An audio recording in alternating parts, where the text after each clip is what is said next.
Maxx. This video, I'm going to talk about some of the do's and don'ts of shopping at these kind of discount retail stores and some actual tips and tricks to get good deals versus getting very low quality items that are equivalent to what you can buy on Temu or Shein, but with a lot of markups. TJ Maxx and Marshalls and Home Goods and Sierra, I suppose too, are retail stores that have a basis of being home to closeouts, to deals gone wrong in retail, selling overstock, selling dead stock. That is their history. That is the original purpose of these stores. You would go into a TJ Maxx or Marshalls and see designer retail brands at a fraction of the price.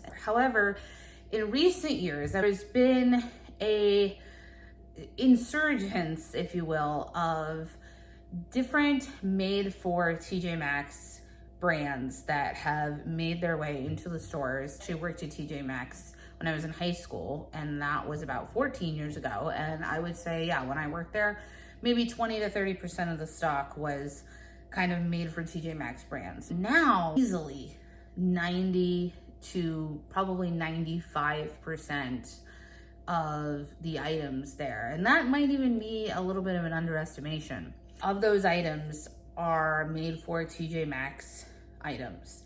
They are not designer. They're not coming from a closeout deal. They're not items that were made by accident in a purchase order. They were items made and manufactured, most likely in China, made to sell in TJ Maxx. I think this is where TJ Maxx has kind of gone into deceptive territories. There's a really good video from YouTuber Laura Vaughn that I'm gonna link here that really dives deeper into this topic. It's not like TJ Maxx is advertising the fact that, 9 out of 10 items in their store are being made and manufactured for their store, because when you see ads, when you see marketing campaigns from TJ Maxx, they're largely the same as they were, 10, 20, 30 years ago. Being a Maxxinista, finding these closeout designer deals, the TJ Maxx buyers working for you. I will insert some examples of these advertising techniques that they use in ad campaigns, but it's simply no longer true. And they are not upfront about any of that. And a lot of times when you're going there, you might think that some of these labels are actually designer, or even there's a lot of companies where they were once a designer label, but they've since been bought up by private equity. And these private equity companies own they're huge conglomerates, and they own sometimes dozens, sometimes hundreds of small brands that they've purchased over time and now are centrally controlling, designing, manufacturing for. And as a result, the quality has really gone down. But, how often do you actually know when one of your favorite designers like Michael Kors or DKNY has been purchased by private equity? And part of the value of buying a brand, if you're a private equity firm, is that it has a built-in retail customer base. It has people who have brand loyalty, who trust the brand, who purchase from the brand regularly, right? And that is a lot of the value that comes from branding. And so when they buy the company, they usually cut costs and cut corners as much as they can, because their goal is solely to maximize profit.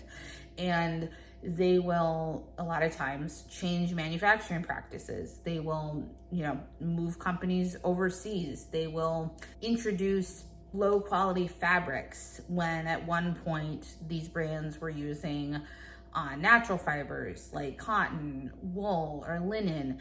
And now all of a sudden everything's 100% polyester. But yet you as the consumer don't know any of this. And the garments are also largely priced the same, and sometimes even more expensive than they were before, with factors like inflation or supply chain issues. I think it's really important to note and know these things when you're shopping at these kind of retailers. There is some moral gray area for sure that's going on. I think you could easily justify boycotting the brand over this, but I still enjoy shopping at these stores. I always have. I feel like I always will. And there is still gold in which to come by. You just have to really know how to look for it now. And the treasure hunt has become so much more important. In order to really get your money's worth, here are really the tips and tricks and things to look for. One of the main ones is asking yourself if this is a brand that you recognize.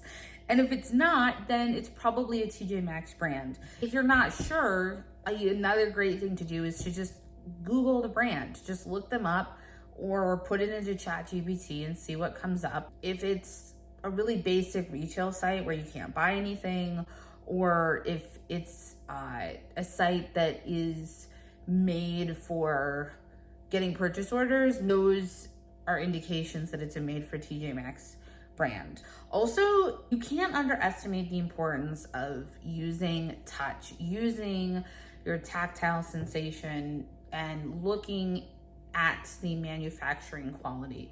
So when I'm looking at an item, I'm assessing how well has it been stitched together?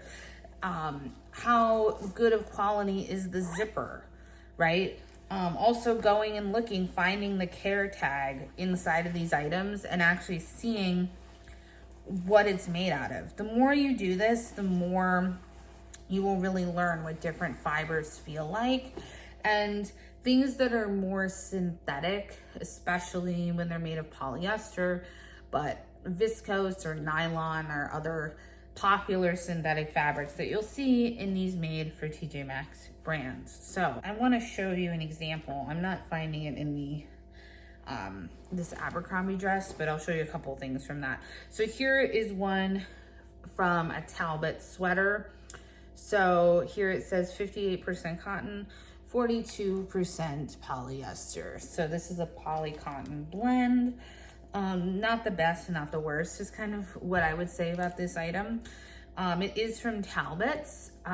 Really cute. I really loved the different color stitching. Another really good indication of if an item is actually made for TJ Maxx or if it comes from another retailer is looking at the actual inside tag of the retailer. So I said this sweater's from Talbot. So a lot of times you'll see a black Sharpie that's been crossed out inside of this collar tag. And essentially that is one of the best indications that the item has come from the retailer itself. They often use a Sharpie to cross out the name. That way you can't buy the item at TJ Maxx and then take it back and try to return it at that retailer. That is a trick sometimes people will do to kind of try to cheat the system. And a lot of the times these brands will cross it out so that if you take this back, let's say to Talbot's in this example, they will know that it is not from Talbot's, that you bought it at a discount retailer, and therefore it's not eligible to be returned there. So it's a little bit harder to see on this item, but if you look really closely, you can see the Sharpie going through the name Talbot's. So this was at a Talbot's store. Another example that's a little easier to see is this item from Aerie. So you can see right here that Aerie has been crossed out in Sharpie. So when you see that, to me, that's one of the greenest flags possible. That is a really key thing to look for. You don't see it often though, so just keep that in mind. And it's not foolproof. So like this item, this is from Hollister, but as you can see, Hollister is not crossed out. Does that mean that this is a made for TJ Maxx brand? No, of course not. Everyone knows the brand Hollister, right? Not every item is done that way, but many are. And so that is one thing to look for. Another indicator is how many of these items do you see in the store? Because if you see one item, like for example, this Talbot sweater, once again, I saw exactly one of these items in the store and I looked up and down the aisles. I was very thorough. This was the only one that they had. And if they only have one, again, it's not foolproof, but the chances are very high that that is an item actually from a retailer. Why? Because the cost to manufacture an item is such that they're never going to have a purchase order for just one of those items. It's when you see the items that they have one in every size, they have 3 in every size, they have, 10 of these sweaters that you see. Those are items that are made for TJ Maxx most likely because they're mass manufactured. Like by definition, they've been mass manufactured, and in a purchase order, it's not profitable to make, design, and manufacture one of every item. That is why lower end retailers often have lots and lots of each item. And if you go into a store, like let's say Banana Republic, where on the floor they only have 2 or 3 of each item, and perhaps they have more in the back stock, but out on the floor they only have 2 or 3. And part of that is because it creates the illusion of exclusivity, and it's very expensive to make and manufacture a couple of items versus when you mass produce and you make 100 of a sweater. And if you've ever actually worked or owned a retail store or shopped wholesale, you'll know this. When you're going to order an item, the more of them you order, the less expensive that order is. So if you order 10 versus ordering 100 sweaters, that price point for the same sweater is very different.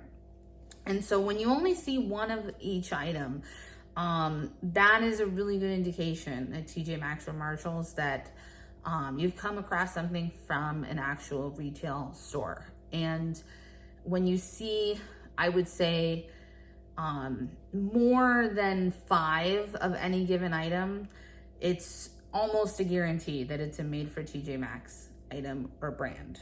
The other, and this is maybe more of an obvious indicator, but if it's a brand you've heard of, we just talked about Talbots and Hollister. This dress is Abercrombie and Fitch, another brand we've probably also all heard of, right? So that is this brand, and that's a great way to know if it's an item that's come from a retailer.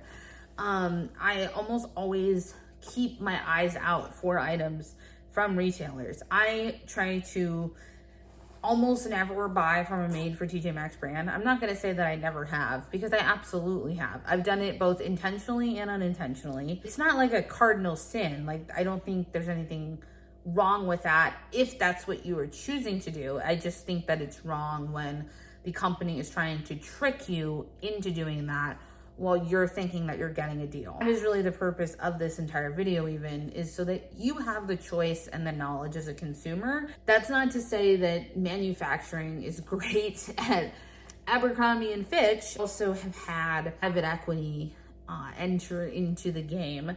And there are definitely things I see in Abercrombie and Fitch items that I'm not pleased with. It's why I never will buy from the retailer directly, because their prices now are disgustingly high, and for the quality of what they're giving you, I just think it's appalling, really.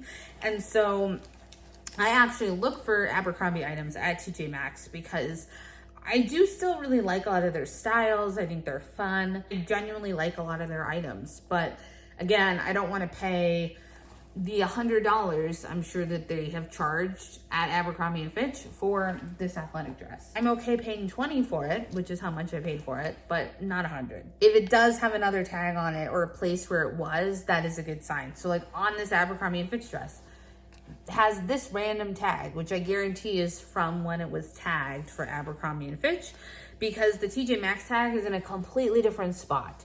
So this, it was not part of the TJ Maxx tagging, I can tell, because it's nowhere near the actual tag.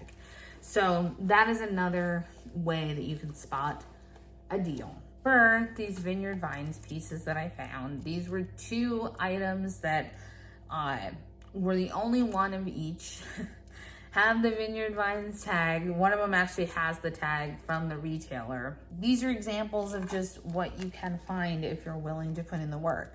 So this was an item that actually was at the retailer, as we can see. that was marked down that didn't sell, and that's how it made its way to my local TJ Maxx. Another sort of tip for how to find these items is to really just dig. It's not a great tip.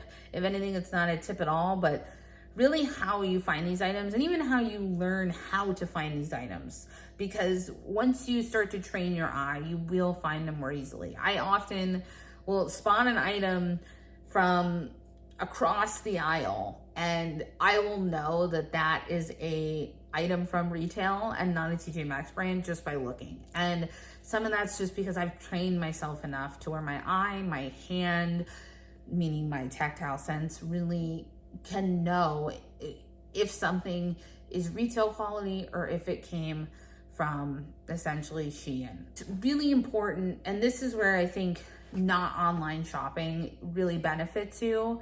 Maybe I'll make a separate video actually about shopping online at TJ Maxx. A lot of people don't realize that you can, but they do have a retail website. It's kind of a whole different ball game, so I'm not going to get into that in this video. But we just generally now, speaking as a society, tend to shop online more. I've seen numbers basically since the pandemic. There's been a huge increase in online shopping and retailers moving and pushing sales online. Also been a very documented change in manufacturing standards and quality that just absolutely gone down the toilet. And when you pick up an item and touch it and feel it in your hand, you're getting so much data about the integrity and the quality of that item. And you simply cannot do that when you are shopping online. You are looking at pictures. Even if you're looking at video, it's still not the same. And there's no real replacement for touching an item in your hand. I really encourage you to go into these stores and just really start to feel garments. Just touch them. You will start to know when an item is made from a synthetic fabric and when it's made from a natural fiber. You will feel the quality of the item, how sturdy it is, how well constructed it is, how much structure is even in the item in the first place. We'll start to get that data and really be able to tell from second nature how much quality is in an item. For example, this Abercrombie & Fitch dress. So you can tell that the item is made from synthetic fibers when I touch it because it's a little bit stiff, it's a little bit rough even, I would say, especially on the outside, but it's a very heavy and dense piece. There's a lot of weight to this piece. Also, the zipper is, it's a very large zipper pull.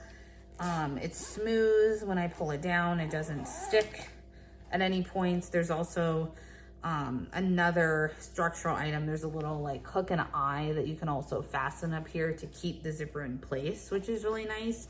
So when you see things like that, where there's extra detail added, that means it is a quality item. Another tip is to look on the racks that the store associates are actually using to put items onto the floor.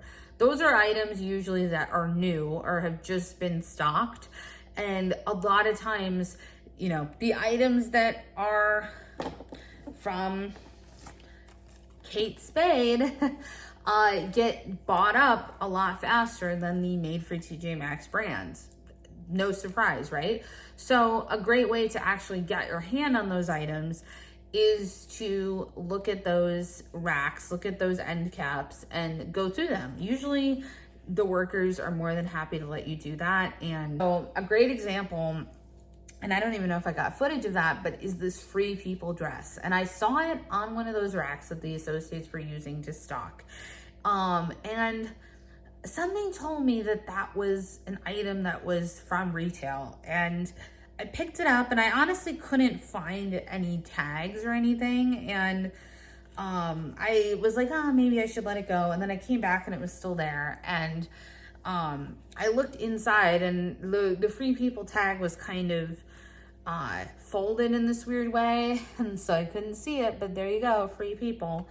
And also on sale for $20. The reason it was on that rack was because it was something that actually was marked down and they were putting the markdowns back on the floor. And lo and behold, I got, you know, this Free People dress that probably retails for over $100 for 20, and it's so cute. And there was one of them. So always look on those racks that the associates are stocking from. A lot of times they'll have more retail items on them. About your favorite brands and seek out those brands at TJ Maxx, and also research what brands are stocked there. So for me, for example, Kate Spade is a brand that I really love and that I know TJ Maxx carries. So I frequently look for their items, and they're easy to spot because they always have green tags on them. Like this belt, it has a green tag. These pens come in a green box. So I look for green because a lot of times that means it's from Kate Spade.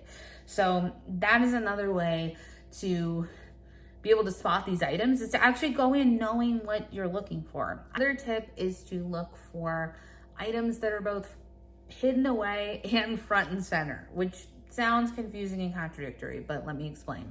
A lot of the times the workers will actually know when they have a prominent brand that's being stocked, and they will either put those items in one of those runway sections of TJ Maxx, or in a contemporary brands section where an entire little end cap is stocked all with contemporary and popular brands. They want to display the best items at the store that you're more likely to purchase, and so look for those displays and see what's there. Now, the downside of that is that those are the items that everyone's going to be grabbing for, and a lot of the time they also price those items accordingly, meaning they will price the items much higher when they know that they're something that a lot of people are seeking out versus something that maybe is kind of hidden away.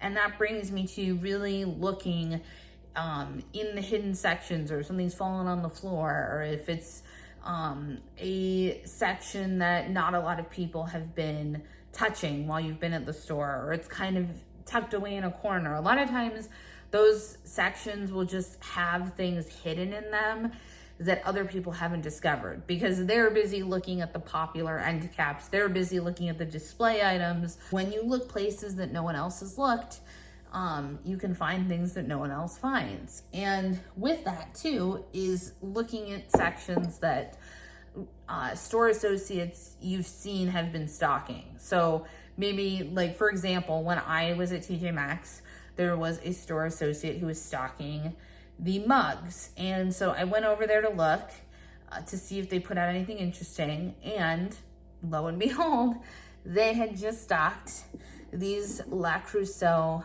mugs, these giant cappuccino Le Creuset mugs.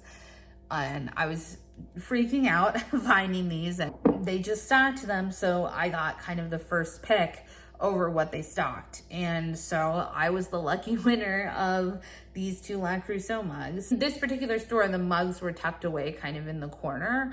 And so it wasn't a section that was heavily populated. Not a lot of people were shopping over there. So it kind of goes into both of those tips that I have. And that is how you find items like this.